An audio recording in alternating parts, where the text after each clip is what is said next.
Bismillahirrahmanirrahim. Hadirin dan hadirat yang dirahmati oleh Allah Subhanahu wa taala. Alhamdulillah, puji dan syukur kita panjatkan kepada Allah Subhanahu wa taala yang masih terus memberikan kita karunia sehingga kita masih bisa sujud kepadanya, masih bisa memohon ampunan kepadanya, ya, masih bisa salat. Semoga salat kita diterima oleh Allah Subhanahu wa taala. Salawat dan salam tercurahkan selalu kepada junjungan kita Nabi Muhammad sallallahu alaihi wasallam dan juga kepada keluarganya serta seluruh sahabat beliau tanpa terkecuali. Pada kesempatan kali ini topik yang akan kita bahas adalah tentang bulan Al-Muharram, tentang bulan Al-Muharram. Allah Subhanahu wa taala berfirman, "Wa rabbuka yakhluqu ma yasha'u wa yakhtar." Dan Rabb-Mu lah yang telah menciptakan apa yang Dia kehendaki dan memilih apa yang Dia kehendaki. Allah menciptakan apa yang Allah inginkan dengan hikmahnya, dan Allah memilih apa yang Allah pilih sesuai dengan hikmahnya. Di antaranya Allah memilih sebagian tempat menjadi tempat-tempat spesial seperti Al-Haramain, yaitu Mekah dan Madinah, seperti Masjidil Aqsa di Palestina, ya. Kemudian Allah juga memilih sebagian hamba-hambanya menjadi para rasul, menjadi para nabi, menjadi wali-wali Allah Subhanahu wa taala, menjadi orang-orang yang mafatihul khair, menjadi kunci-kunci pembuka pintu-pintu kebaikan. Terserah Allah pilih yang Allah kehendaki dengan hikmahnya. Kemudian juga Allah memilih sebagian waktu-waktu menjadi waktu-waktu spesial, seperti Allah memilih Ramadan sebagai bulan termulia. Allah memilih 10 hari terakhir di bulan Ramadan menjadi malam-malam yang terbaik, 10 hari awal Dzulhijjah menjadi 10 siang terbaik, ya. Allah memilih setiap harinya sepertiga malam yang terakhir, waktu nuzul al-ilahi, waktu di mana Allah turun ke langit dunia. Ini waktu-waktu spesial yang Allah pilih sesuai dengan hikmah yang Allah kehendaki. Dan di antaranya Allah menjadikan bulan Muharram adalah waktu yang spesial agar kita banyak beribadah di bulan tersebut. Allah Subhanahu wa taala berfirman, "Inna iddatasy syuhuri 'indallahi 12 syahran fi kitabillah, yauma khalaqas samawati wal ard, minha arba'atun hurum. Dzalika ad-dinul qayyim, fala tadhlimu fihinna anfusakum." Kata Allah Subhanahu wa taala, sesungguhnya jumlah bilangan bulan di sisi Allah adalah 12 bulan. Dan itu sudah ada sejak Allah menciptakan langit dan bumi. Di antara 12 bulan tersebut, arba'atun hurum, ada 4 bulan haram. Maksudnya bulan yang terhormat, bulan yang mulia, ya. Ya, ada 4 bulan yang mulia, yang terlarang pada bulan-bulan tersebut terjadi peperangan, ya.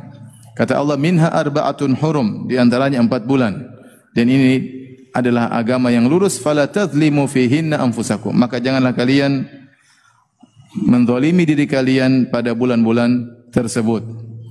Ya, Allah sebutkan di antara 12 bulan ada 4 bulan spesial yang disebut dengan bulan haram.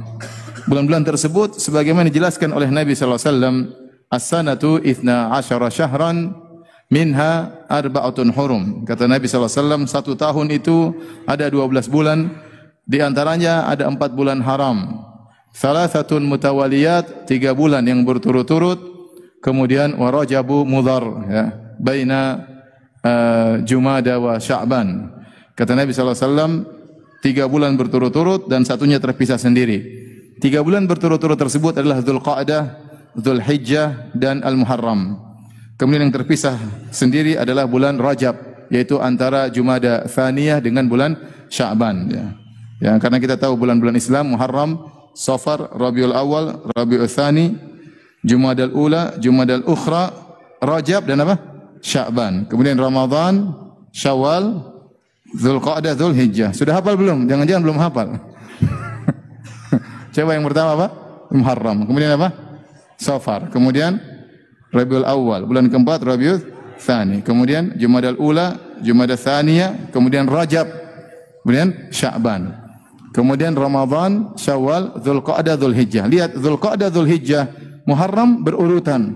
Adapun Rajab bersendiri dia. Setelah Jumadah Tsaniyah baru Rajab, baru Sya'ban. Sehingga Nabi menjelaskan ternyata 4 bulan haram tersebut, 3 berturut-turut dan 1 terpisah sendiri.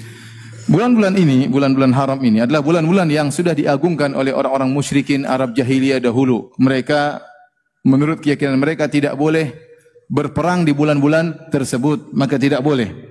Jadi mereka mengagungkan bulan-bulan tersebut, mereka tidak mau berperang. Kalau mereka ingin berperang, maka mereka mencari bulan-bulan yang lain. Oleh karena di antara para sahabat ada yang tidak bisa datang kepada Nabi SAW kecuali di bulan haram, di bulan Rajab atau bulan yang lainnya. Kenapa? Kalau dia bersafar di tempat yang jauh menuju kota Madinah, bukan di bulan-bulan haram, maka bisa mungkin mereka dicegat oleh kabilah-kabilah lain yang ingin memerangi mereka. Tapi kalau sudah bulan haram, tidak ada yang berani ganggu. Jadi orang-orang musyrikin jahiliyah dahulu mereka mengagungkan bulan-bulan haram, mereka tidak mau berperang di bulan tersebut, dan itu dilanjutkan oleh Islam. Itu dilanjutkan oleh Islam, dan Islam juga mengkokohkan perkara tersebut bahwasanya bulan-bulan haram tidak boleh terjadi peperangan, kecuali artinya tidak boleh memulai peperangan. Adapun kalau diserang maka silakan membalas. Di antara keistimewaan bulan-bulan haram ini, ya, Allah Subhanahu wa taala mengkhususkan untuk melarang bermaksiat di bulan tersebut. Kata Allah Subhanahu wa taala, "Fala tadzlimu fihinna." Janganlah kalian menzalimi diri kalian pada bulan-bulan tersebut, yaitu 4 bulan haram tadi. Dzulqa'dah, Dzulhijjah, Muharram, Rajab. Jangan kalian menzalimi diri kalian. Kita tahu namanya berbuat zalim kepada diri sendiri, bermaksiat kapanpun dilarang. Tatkala Allah mengkhususkan pelarangan berbuat maksiat di 4 bulan ini, berarti dosanya tidak seperti di bulan-bulan yang lainnya. Berarti berbuat maksiat di bulan haram ini tidak sebagaimana di bulan-bulan yang lainnya, sebagaimana penjelasan para ulama. Dosanya diperbesar oleh Allah Subhanahu wa taala. Demikian juga dari mafhum al-mukhalafah kata para ulama, berarti kebalikannya, kalau dosa-dosa diperbesar pada bulan tersebut, maka demikian juga ketaatan. Ketaatan yang dilakukan pada bulan-bulan haram tidak sama ketaatan dilakukan di bulan-bulan yang lainnya. Oleh karena seorang di bulan-bulan haram ini berusaha menjauhi kemaksiatan dan berusaha menjalankan ketaatan, karena dilipat gandakan oleh Allah Subhanahu wa taala. Kemudian di antara 4 bulan haram ini ada namanya Al-Muharram. Al-Muharram ini bulan yang spesial, ya, karena ada keistimewaan di bulan ini. Subhanallah, para hadirin hadirat yang dirahmati Allah Subhanahu. Bulan Muharram ini bulan yang diagungkan oleh banyak sekte, ya, bahkan agama lain juga mengagungkan bulan ini. Ya, kita dapat di bulan Muharram diagungkan oleh orang Yahudi. Orang Yahudi berpuasa pada bulan Muharram. Ya, kemudian juga bulan Muharram diagungkan oleh kaum musyrikin Arab. Musyrikin Arab jahiliyah dahulu mereka juga berpuasa di hari Asyura. Mereka berpuasa di hari Asyura itu tanggal 10 di bulan Muharram. Sama, Yahudi juga berpuasa di hari Asyura tanggal 10 di bulan Muharram. Yahudi musyrikin Arab juga demikian. Ternyata kaum muslimin juga mengagungkan bulan Muharram, terutama puasa pada tanggal 10 Muharram. Ternyata juga orang-orang Rafidhah Syiah juga mengagungkan tanggal 10 Muharram, sehingga mereka mengadakan hari, ya, mengingat kematian Al-Husain radhiyallahu anhu, sehingga mereka memukul tubuh-tubuh mereka berlumuran darah, dan mereka, ya, menangis-nangis dan berteriak dan yang lainnya. Mereka mengagungkan juga tanggal 10 Muharram. Demikian juga ada namanya Nawasib. Nawasib yaitu orang-orang yang benci terhadap Ahlul Bait. Mereka juga pada tanggal 10 Muharram mereka merayakan, tapi merayakan mereka dengan bersenang-senang.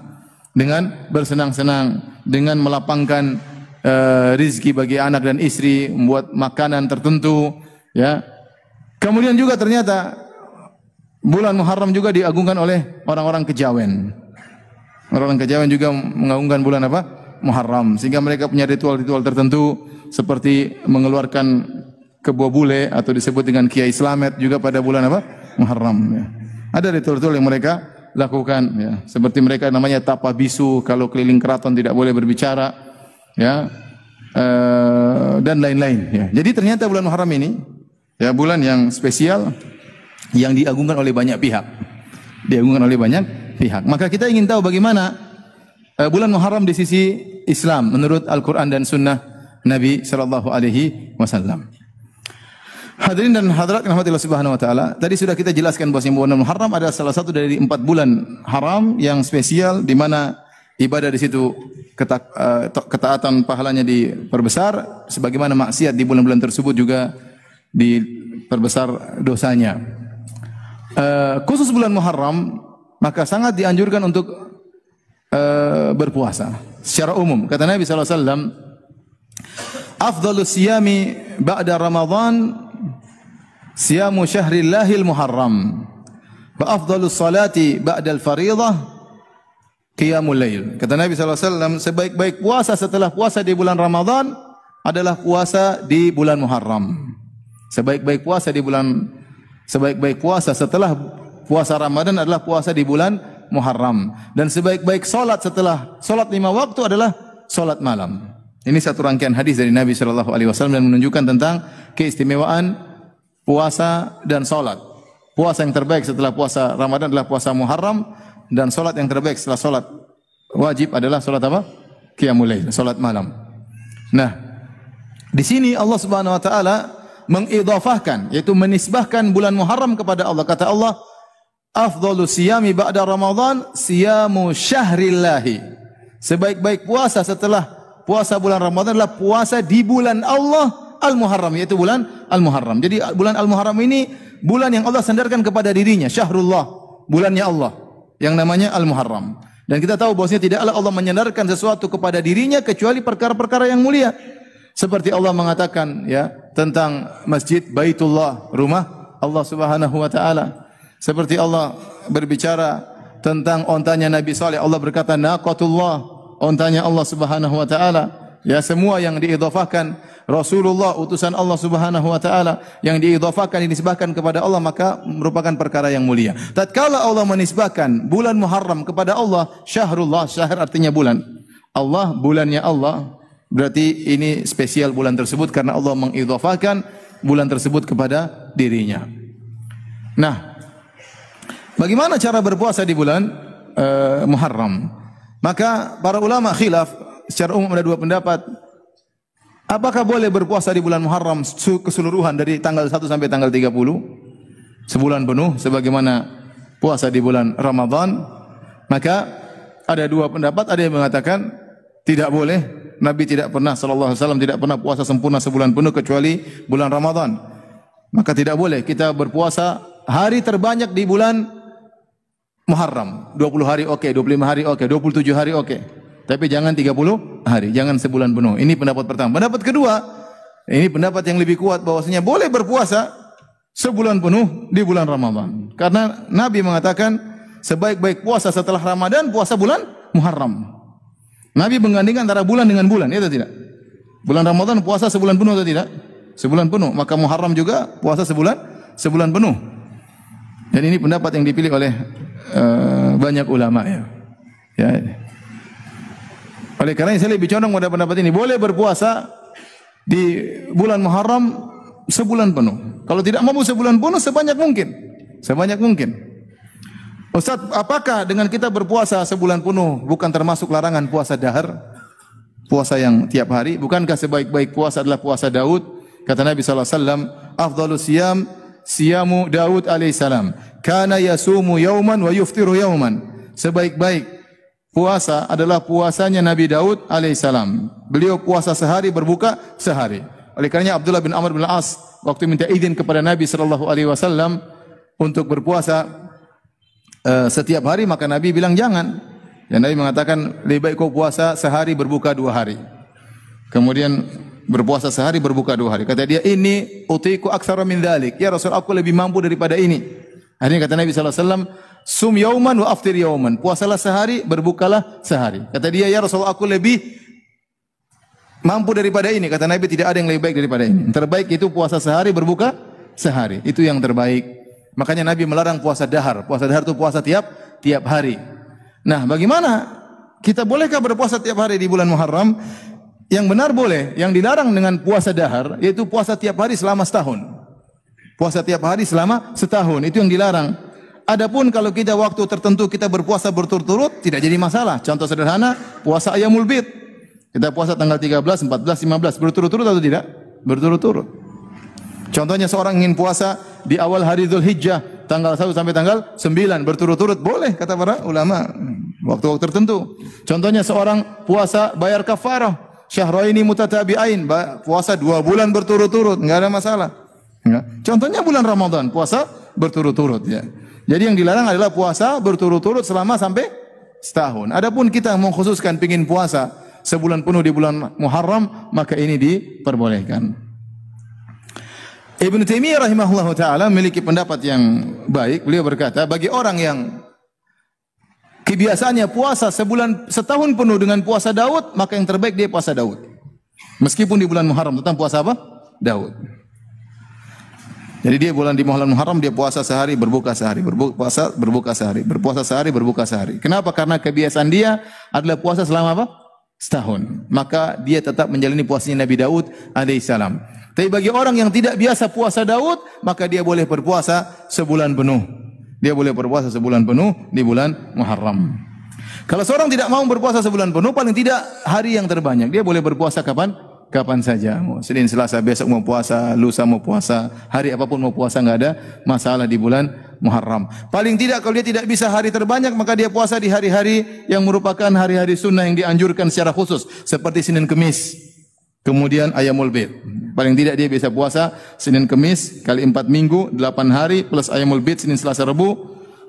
3 hari berarti berapa? 2 kali 4 8 tambah 3 11 hari. Lumayan, cukup banyak ya. Ya, kalau dia mau puasa tiap hari juga enggak ada masalah. Kemudian yang sangat ditekankan pada bulan Muharram adalah puasa Asyura, puasa tanggal 10 Muharram. Ini sangat ditekankan. Rasulullah SAW bersabda, "Wa siyamu yaumi Asyura ahtasibu 'ala Allah an yukaffira as-sanata allati qablahu." Kata Nabi SAW, dan puasa hari Asyura, aku berharap kepada Allah akan menghapuskan dosa-dosa setahun sebelumnya. Dosa-dosa setahun sebelumnya. Jadi orang kalau berpuasa di hari Asyura, maka akan diampuni dosa-dosa setahun sebelumnya. Ini sangat utama, ya. Sangat utama. Adapun sejarah puasa Asyura, maka melalui 4 tahapan. Tahapan pertama, Nabi berpuasa Asyura, ya, di Mekah, dan orang-orang musyrikin Arab jahiliyah mereka juga berpuasa di hari Asyura. Nabi sudah berpuasa semenjak Nabi di Mekah. Kemudian tahapan kedua, waktu Nabi SAW berpindah ke kota Madinah. Waktu Nabi berpindah ke kota Madinah, Nabi mendapati orang-orang Yahudi mereka berpuasa di hari Asyura. Kata Ibn Abbas radhiyallahu ta'ala anhuma, qadiman Nabi sallallahu alaihi wasallam al-Madinata fawajada al-yahuda tasum. Nabi mendatangi kota Madinah dan Nabi mendapati orang-orang Yahudi berpuasa. Nabi bertanya, "Ma hadzal yaum?" Ini hari apa yang kalian puasa wahai orang Yahudi? Kata orang Yahudi, "Hadza yaumun salih." Ini adalah hari baik. "Hadza yaumun najjallahu Musa wa qaumahu wa aghraqa Fir'auna wa qaumahu." Ini adalah hari di mana Allah menyelamatkan Nabi Musa dan pengikutnya dari kejaran Fir'aun dan bala tentaranya, dan Allah menenggelamkan Fir'aun dan bala tentaranya pada tanggal 10 Muharram. Fasamahu Musa syukran lillah. Maka Nabi Musa alaihissalam pun bersyukur dengan berpuasa kepada Allah sebagai bentuk syukur diselamatkan oleh Allah Subhanahu wa taala. Ya. Maka kata Nabi SAW, "Nahnu aula bi Musa minkum." Kami orang-orang Islam lebih utama mengikuti Musa daripada kalian. Kenapa? Karena Nabi Musa bertauhid, kami juga bertauhid. Kalian melakukan kesyirikan. Akhirnya Nabi SAW berpuasa lebih ditekankan lagi, dan Nabi menyuruh para sahabat untuk berpuasa di hari Asyura. Bahkan tatkala itu puasa hari Asyura hukumnya wajib. Puasa hari Asyura hukumnya wajib sebelum datang bulan Ramadan. Sebelum disyariatkannya puasa bulan Ramadan. Jadi puasa Asyura pernah hukumnya wajib. Nabi mengirim orang-orang untuk memberitahukan agar kaum muslimin berpuasa di hari Asyura. Ini fase yang kedua. Fase yang ketiga, tatkala diwajibkan puasa Ramadan. Ya ayyuhalladzina amanu kutiba alaikumusyamu kama kutiba alladzina min qablikum. Wahai orang beriman, diwajibkan sekalian berpuasa sebagaimana diwajibkan atas orang-orang sebelum kalian. Itu puasa bulan Ramadan. Tatkala diwajibkan puasa bulan Ramadan, jadilah puasa Asyura yang tadinya wajib menjadi sunnah. Menjadi apa? Sunnah. Ini tahapan yang ketiga. Dan Nabi setiap tahun berpuasa bulan Ramadan dan juga berpuasa di hari Asyura. Kemudian waktu Nabi di akhir hayatnya, di tahun 10 Hijriah atau 11 Hijriah di akhir hayatnya, maka beliau berangan-angan untuk berpuasa tanggal 9 juga, Tasu'a. Digandingkan dengan tanggal 10, Asyura. Maka Nabi SAW berkata, la in ishtu ila qabil la asumanna tasi'. Kalau saya masih hidup tahun depan, saya akan puasa tanggal 9 juga bersama tanggal 10. Dan Nabi meninggal dunia, tidak sempat melaksanakannya. Ini namanya sunnah cita-cita Nabi SAW. Nabi ingin melakukannya dan Nabi tidak sempat melakukannya, tapi kita tahu itu keinginan Nabi SAW, maka kita kerjakan. Oleh karenanya, tahapan yang terakhir, yang final, tahapan keempat, maka dianjurkan puasa Asyura tanggal 10 disertai dengan sebelumnya tanggal 9 Tasu'a. Dan ini yang terbaik. Namun jika seorang hanya puasa tanggal 10, tidak tanggal 9, hanya tanggal 10, maka dia telah mendapatkan keutamaan puasa hari Asyura, yaitu diampuni dosa-dosanya selama setahun sebelumnya. Tapi kalau dia ingin yang terbaik, maka dia gandengan dengan tanggal 9 pula sebagaimana yang dicita-citakan oleh Rasulullah sallallahu alaihi wasallam. Inilah tentang puasa Asyura, ya. Adapun puasa tanggal 11, maka datang dalam hadis, tapi hadisnya dhaif. Hadisnya dhaif. Maka yang dianjurkan cuma tanggal 9 dan 10 atau tanggal 10 saja. Atau tanggal 10 saja. Sebagian ulama mengatakan kalau tidak sempat tanggal 9, tanggal 10, tanggal 11. Tapi kita katakan dalil yang datang cuma tanggal 9 dan 10. Kalau tidak bisa tanggal 9 dan 10, maka tanggal 10 saja. Tapi kalau ingin puasa tanggal 11, 12, enggak ada masalah karena dia termasuk hari-hari di bulan Muharram. Ya. Tetapi yang disampaikan oleh Nabi secara khusus yaitu tanggal 9 dan tanggal 10 Muharram. Baik. Ini dalil yang datang secara khusus tentang ibadah khusus di bulan Muharram. Selain itu tidak ada dalil-dalil yang khusus menjelaskan tentang ibadah-ibadah tertentu. Tidak namanya salat Muharram, ya. Tidak ada namanya sedekah Muharram, ya. Tidak ada namanya apa nikah Muharram, tidak ada. Enggak ada. Cuma datang secara khusus adalah puasa. Selainnya kita beribadah secara umum, mau sedekah, mau salat malam, mau apa terserah. Ya, selama di bulan Muharram ibadah lebih utama. Tetapi yang datang secara khusus adalah puasa. Ya. Taib, hadirin dan hadirat yang dirahmati oleh Allah Subhanahu. Allah mentakdirkan ternyata di tanggal 10 Muharram, ya, terjadi dua kejadian yang luar biasa. Ini pernah saya ceritakan secara khusus, tapi saya ingin sampaikan secara singkat saja. 10 Muharram tadi sudah kita jelaskan kejadian peristiwa besar, yaitu Nabi Musa alaihissalam diselamatkan oleh Allah Subhanahu wa taala bala tentaranya, dan akhirnya tadi saya katakan Nabi Musa bersyukur, akhirnya Nabi Musa alaihissalam berpuasa. Ini salah satu contoh bahwasanya kalau kita mendapat nikmat, kita boleh bersyukur kepada Allah dengan ibadah. Di antaranya ibadah puasa. Dan ini datang dalam dalil dalam Islam banyak. Seperti Nabi SAW banyak solat malam, maka ditanya, kenapa anda solat malam? Hatta tatawarram qadamak, sampai kaki anda terbelah-belah, bengkak-bengkak. Kata Nabi SAW, afala akunu abdan syakuran. Kenapa aku tidak menjadi hamba yang bersyukur? Maka Nabi bersyukur, mewujudkan syukurnya dengan banyak solat malam. Contohnya Nabi juga berpuasa bersyukur. Karena Nabi dilahirkan pada hari Senin. Waktu Nabi ditanya, wasu'ila an yaumil itsnain, an siyami yaumil itsnain, dan Nabi ditanya kenapa beliau puasa di hari Senin. Kata Nabi SAW, dzaka yaumun wulidtu fihi, itu adalah hari di mana aku dilahirkan. Maka Nabi bersyukur dengan hari kelahirannya dengan berpuasa setiap hari Senin setiap pekan. Contoh Nabi bersyukur dengan apa? Berpuasa. Contoh juga sebagian sahabat bersyukur dengan bersedekah, seperti yang terjadi pada Abu Lubabah rahimahullahu taala waktu dia melakukan kesalahan, kemudian dia mengangkatkan dirinya sampai akhirnya Allah menerima tobatnya, maka dia berkata, di antara tobatku aku bersedekah sekian dan sekian. Demikian juga Ka'ab bin Malik radhiyallahu taala anhu yang tidak ikut dalam perang Tabuk, sehingga akhirnya dihajar, diboikot oleh kaum muslimin selama 50 hari. Setelah itu Allah menerima taubatnya. Kemudian dia datang kepada Nabi SAW, dia berkata, ya Rasulullah, inna min taubati, di antara taubatku aku bersedekah dengan hartaku sekian dan sekian. Jadi ternyata kita bisa bersyukur dengan berbagai macam apa? Ibadah. Di antaranya dengan puasa mutlak. Antum misalnya naik pangkat, antum berpuasa, silakan bersyukur kepada Allah berhasil naik pangkat. Antum misalnya berhasil poligami, silakan puasa bersyukur kepada Allah Subhanahu wa taala, ya. Kalau berhasil. Maksud saya banyak yang bisa kita bersedekah, oke, salat malam, perbanyak salat malam, bersyukur alhamdulillah, ya, bisa naik haji, ya, bisa umrah, bersyukur kepada Allah Subhanahu wa taala. Di antaranya tanggal 10 Muharram Nabi Musa alaihissalam diselamatkan oleh Allah Subhanahu wa taala, maka dia bersyukur, dan itu sunnahnya Nabi Musa diikuti oleh kita sampai sekarang ini. Setiap tanggal 10 Muharram kita puasa mengenang anugerah yang Allah berikan kepada Nabi Musa, di mana Nabi Musa diselamatkan oleh Allah dari kejaran Firaun dan bala tentaranya. Ternyata Allah mentakdirkan juga pada tanggal 10 Muharram tahun 61 Hijriah peristiwa yang tragis meninggalnya cucu Nabi SAW yang sangat dicintai oleh Rasulullah SAW, ya, yang Rasulullah pernah berkata tentang dia dan yaitu Husain radhiyallahu anhu, ya.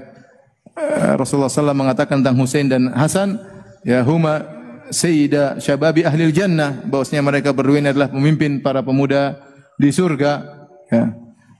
Dan ini menunjukkan kemuliaan Al-Husain, namun dibunuh dengan tragis pada tanggal 10 Muharram di Karbala, ya, oleh pasukan Ubaidillah bin Ziyad. Akhirnya Husain terbunuh radhiyallahu taala anhu. Dan akhirnya ada sekelompok orang, sekelompok manusia yang dikenal dengan Syiah atau Rafidhah, yang mereka merayakan 10 Muharram dengan cara yang lain, yaitu dengan memukul-mukulkan pedang kepada tubuh mereka, menghantamkan rantai kepada tubuh mereka sehingga berlumuran darah, ya. Kalau ditanya kenapa kami merayakan kematian siapa? Al-Husain. Bagaimana yang dirasakan oleh Husain dan keluarganya tatkala itu, penderitaan yang mereka rasakan, maka kami ingin merasakan sebagian penderitaan mereka. Sebagian mereka ada yang tidak mau minum karena mereka mengatakan Husain meninggal dalam kondisi kehausan. Kita ingin tahu bagaimana rasanya kehausan tatkala badan berlumuran darah dalam kondisi apa? Haus. Sehingga mereka melakukan hal demikian. Bahkan mereka sudah melatih anak-anak mereka sejak kecil, sudah diajarin demikian. Sehingga diambil pisau atau pedang sedikit-sedikit di kepala sang anak agar darah kemudian dilumur-lumurkan, ya. Ini itu mereka lakukan. Inilah kebiasaan orang-orang Syiah. Dan ini adalah kebiasaan yang salah dan ini tradisi yang ngawur. Tradisi yang bertentangan dengan syariat Islam. Kita bilang harusnya tanggal 10 syariatnya apa? Puasa. Harusnya puasa sunnah. Bukan melukai diri, bukan menyiksa diri pada hari tersebut. Kemudian apa yang mereka lakukan tersebut, ya, bertentangan dengan hadis-hadis Nabi. Nabi SAW mengajarkan kalau terkena musibah untuk bersabar. Ya. Kata Nabi SAW, "Laisa minna man darabal khududa wa syaqqal juyuba wa da'a bid'awal jahiliyah." Bukan dari golongan kami orang tatkala terkena musibah kemudian menampar-nampar pipinya, merobek-robek bajunya dan menyuruh dengan seruan jahiliyah. Kenapa? Hal itu menunjukkan protesan terhadap takdir Allah. Makanya di antara dosa besar adalah niyahah, meratapi mayat. Nabi mengatakan an-naiha illam tatub, sungguhnya wanita yang meratapi mayat kalau tidak bertobat maka akan dipakaikan pakaian dari neraka jahanam. Kenapa? Tatkala dia meratap kepada mayat seakan-akan dia tidak menerima takdir Allah Subhanahu wa taala. Seakan-akan dia protes terhadap keputusan Allah Subhanahu wa taala. Itu dosa besar. Dosa besar. Kita terkena musibah, sabar.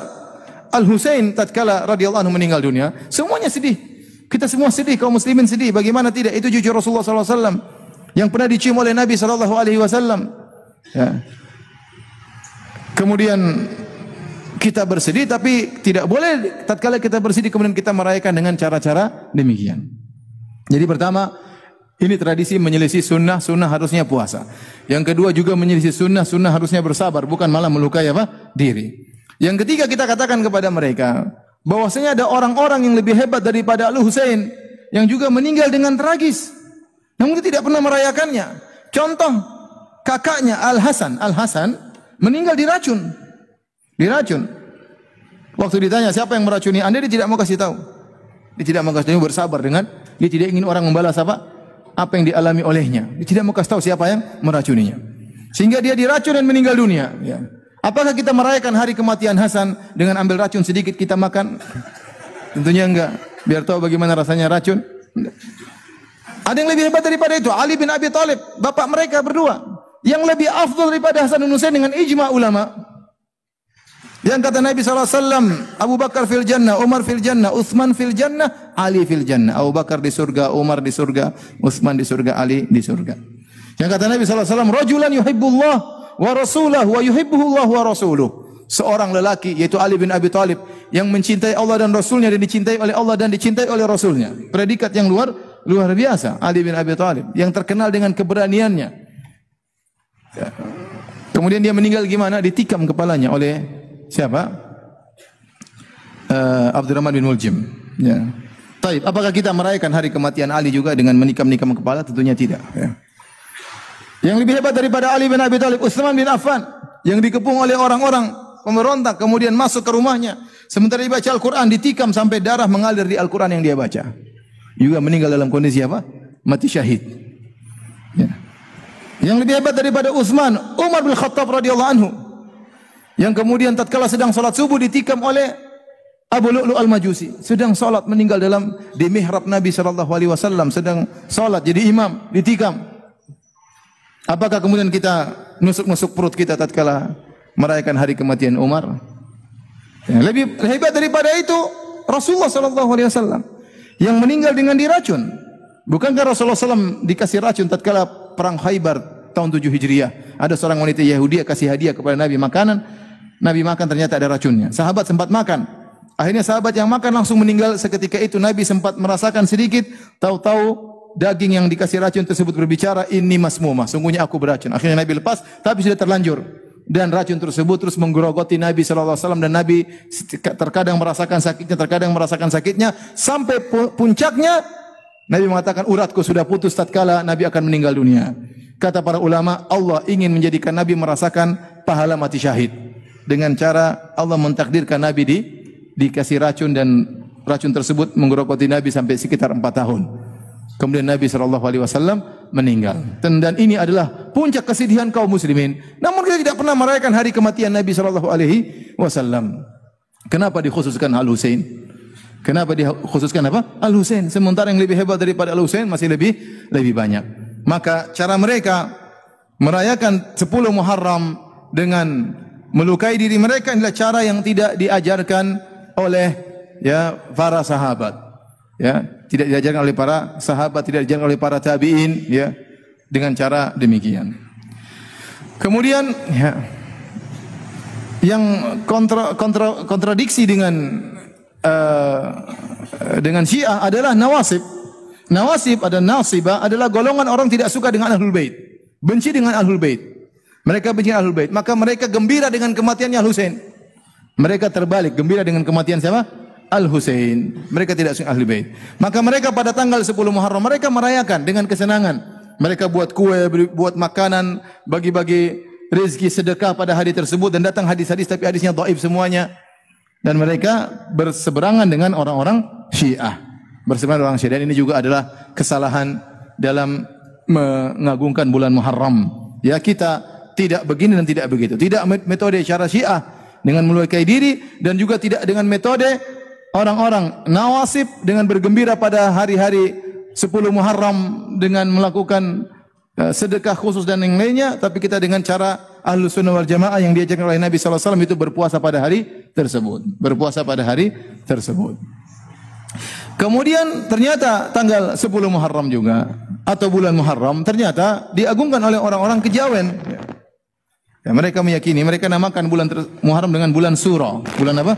Suro. Makanya ada malam keramat, malam 1 Suro, ya. Itu malam apa? 10 malam 1 Muharram, ya. Mereka mengatakan Suro diambil dari Asyura, tapi disingkat jadi bulan Suro, ya. Ternyata mereka memiliki keyakinan-keyakinan juga yang salah tentang bulan Muharram, ya. Di antaranya saya ngisi kajian satu tempat, mereka berkata, "Ustaz, di sini kalau mau menikah yang murah di bulan Muharram." Kenapa? Karena orang-orang di kota ini meyakini kalau menikah di bulan Muharram maka itu pernikahan sial, tidak berkah. Sehingga kalau bulan Muharram biasanya aula-aula gedung-gedung pernikahan sepi. Makanya orang-orang sunnah kalau mau menikah murah tunggu di bulan apa? Muharram. Kenapa? Orang masyarakat tidak mau. Mereka tidak mau menikah di bulan Muharram karena ada keyakinan barang siapa menikah di bulan Muharram maka akan mendatangkan kesialan. Bahwasanya pernikahan tersebut tidak akan langgeng, penuh dengan penderitaan, penuh dengan problematika dan yang lainnya. Dan ini adalah tatoyur, ini merupakan kesyirikan. Ini merupakan kesyirikan menganggap sial bulan Muharram. Enggak boleh. Bagaimana dikatakan bulan Muharram adalah bulan sial sementara itu adalah bulan mulia dan Allah menyelamatkan Nabi Musa pada bulan tersebut. Apa ini?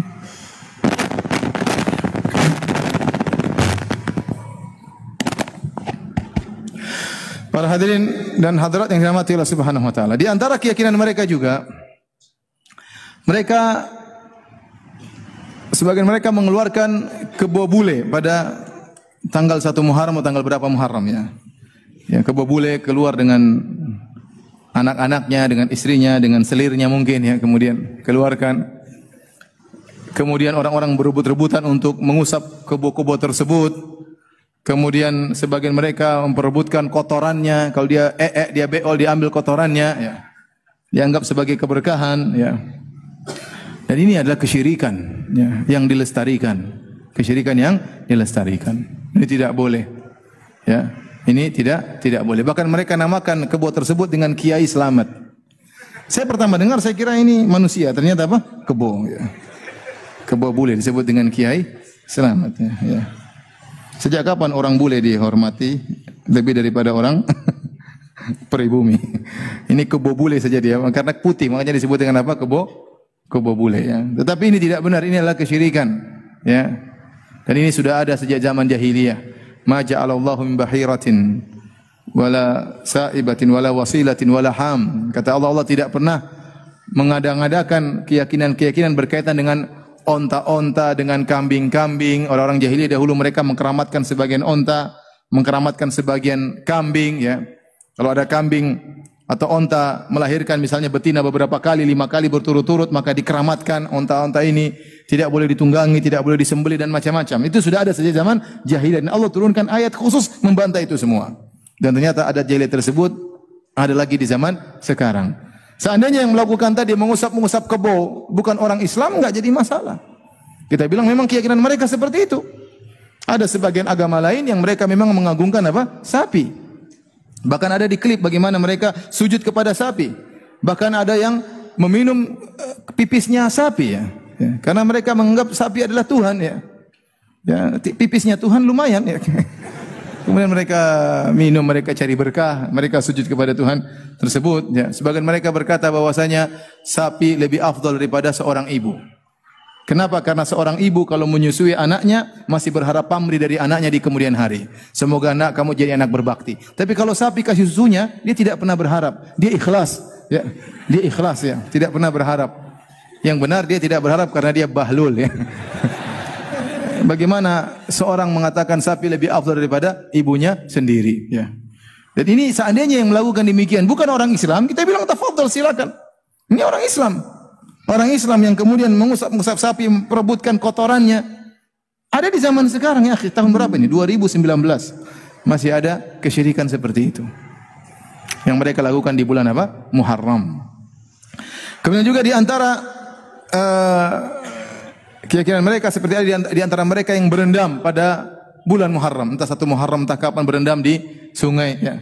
Atau berendam di mana namanya tapa bisu. Mereka keliling suatu tempat, ya, kemudian mereka tidak boleh berbicara sama sekali. Malam tersebut tidak boleh keluar karena ini malam keramat, bahaya. Ada makhluk-makhluk gaib yang akan mengganggu dan yang lainnya. Kemudian di bulan Muharram juga waktunya mereka memandikan keris. Keris dimandikan dengan ritual khusus supaya semakin sakti atau yang lainnya, ya. Maka ini semua adalah khurafat, ini semua adalah kesyirikan yang masih ada di sebagian tempat di tanah air kita. Berkaitan dengan apa? Bulan Muharram. Oleh karenanya yang benar bahwasanya di bulan Muharram kita dianjurkan untuk banyak beribadah, terkhususkan adalah puasa di bulan Muharram, terutama pada tanggal 10 Muharram. Itu yang benar, sunnahnya adalah demikian. Adapun ibadah yang lain silakan, tidak ada ibadah khusus, tapi silakan Anda beribadah dengan ibadah-ibadah yang mutlak. Kemudian Muharram dalam tanggalan Islam merupakan bulan pertama, ya. Bulan pertama dalam bulan tahun Hijriah. Sehingga sebagian orang menyangka bahwasanya Nabi berhijrah pada bulan Muharram. Padahal tidak benar. Yang benar Nabi berhijrah pada bulan Rabiul Awal. Rabiul apa? Awal. Tetapi tatkala tahun di mana Nabi berhijrah adalah peristiwa yang luar biasa, maka tahun tersebut dijadikan tahun pertama Islam. Tahun pertama Islam. Sebagaimana disebut Ibnu Katsir rahimahullah dalam kitab Al-Bidayah wa Nihayah, di zaman Umar Al-Faruq radhiyallahu taala anhu, ada seorang datang kemudian mengeluhkan kepada Umar, ada orang punya hutang jatuh tempo pada bulan Sya'ban, tetapi orang ini tidak bayar-bayar. Maka dia bawakan surat bukti kepada Umar, di situ tertulis bahwasanya dia harus bayar hutang atau dia punya kewajiban harus dia tunaikan pada bulan Sya'ban. Maka Umar bertanya kepada orang ini yang antum tulis ini Sya'ban yang mana? Sya'ban tahun sekarangkah atau Sya'ban tahun lalukah atau Sya'ban tahun depan? Karena belum ada nomor tahunnya. Yang ada baru nomor bulannya. Nomor bulan sudah ada sejak zaman jahiliyah. Tapi tahun keberapa enggak ada. Sehingga surat ini susah untuk membuat sebagai tagihan karena tidak ditulis bulan Sya'ban tahun berapa. Akhirnya Umar bin Khattab radhiyallahu anhu mandang perlu mengumpulkan para sahabat untuk membuat tahun Islam. Maka bermusyawarahlah mereka, di antara mereka ada yang mengatakan kita mengikuti tahunnya orang-orang Romawi. Umar menolak. Ada yang mengatakan kita ikuti tahunnya orang Persia. Sudah ikuti tahun mereka tahun keberapa? Umar menolak. Ada yang mengatakan kita menjadikan tahun pertama adalah tahun kelahiran Nabi sallallahu alaihi wasallam. Maka Umar pun menolak. Ada yang mengatakan bagaimana kalau kita menjadikan tahun pertama Nabi diangkat menjadi seorang Nabi sebagai tahun pertama Islam. Umar pun menolak. Sampai akhirnya yang disepakati oleh Umar, disepakati oleh sahabat seluruhnya adalah menjadikan tahun hijrahnya Nabi sebagai tahun pertama apa? Islam. Namun Nabi tidak berhijrah di bulan apa? Muharram. Ya, jangan salah sangka. Dan di antara yang tidak dianjurkan di bulan Muharram adalah misalnya membuat doa khusus di akhir tahun seperti di tanggal terakhir bulan Dzulhijjah di malam 1 Muharram ada doa khusus ya. Kemudian doa masuk tahun baru ya. Atau merayakan tahun baru khusus, pawai turun di jalan-jalan pakai obor dan selainnya itu tidak dicontohkan oleh Rasulullah sallallahu alaihi wasallam dan para sahabatnya. Kalau itu merupakan kebaikan, tentu mereka akan mencontohkan terlebih dahulu karena mereka lebih semangat berbuat baik daripada kita. Demikian para hadirin dan hadirat yang dirahmati Allah Subhanahu wa taala. Apa yang bisa sampaikan, kalau ada yang bertanya saya persilakan. Wallahu taala alam bisawab.